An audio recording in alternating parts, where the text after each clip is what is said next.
Agenda 21.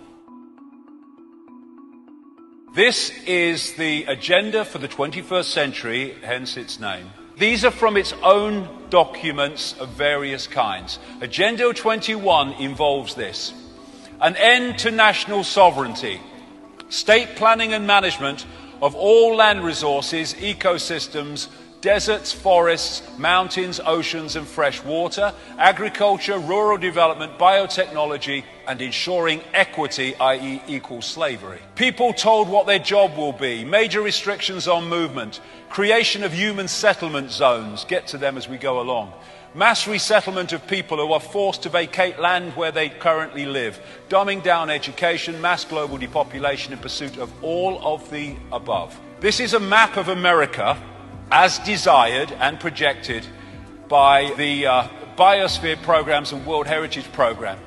And whenever you see diversity or sustainability or Agenda 21, they're just connecting interchangeable terms. So the red on this map of America is designed to be core reserves and corridors with little to no human use. Can you imagine the numbers of people to be removed to make that possible? Then you've got all the yellow bits, buffer zones, highly regulated use.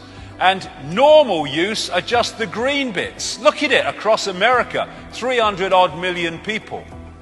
And the idea is to make vast areas of land, ban it from human use and human activity on the basis of saving the environment, when what it is taking it all over for the less than 1%. What they want to do is concentrate the masses in high-rise, ultra tiny boxes where they can be under surveillance 24/7. Now, get the people off the land. And so what they're doing, they're changing the laws and they're making economic changes which make it impossible for those that are not of the elite to stay on the land. And so what they're doing under Agenda 21, and America is the primest example, is they're just not funding rural communities. They're not funding rural schools. They're not mending rural roads to make life impossible, to get people off the land.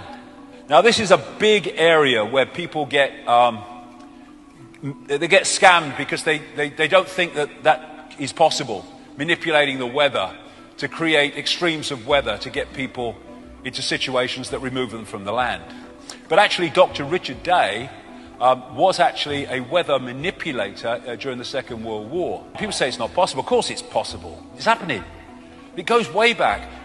Even a BBC radio documentary exposed a few years ago that the Lynmouth flood in 1952, which killed people and devastated that village in Devon, was actually created by the RAF, who were doing an operation called Operation Cumulus, also known as Operation Witch Doctor, in which they were putting sulfur into the atmosphere above this, in this area. And actually people before the massive flood say they kind of tasted and smelt sulfur in the air. And what it did was create an enormous rainstorm which created the flood, which created the Lynmouth disaster. This is 1996, an official US Air Force document describing the artificial creation of floods, hurricanes, droughts and earthquakes, and it continues, weather modification will become a part of domestic and international security and could be done unilaterally. It could have offensive or defensive applications and even be used for deterrence purposes. The ability to generate precipitation, fog and storms on Earth or to modify space weather and the production of artificial weather are all part of an integrated set of military technologies. They are manipulating the weather like crazy. This is Agenda 21, human settlement zones. As you saw, it's in their own documents.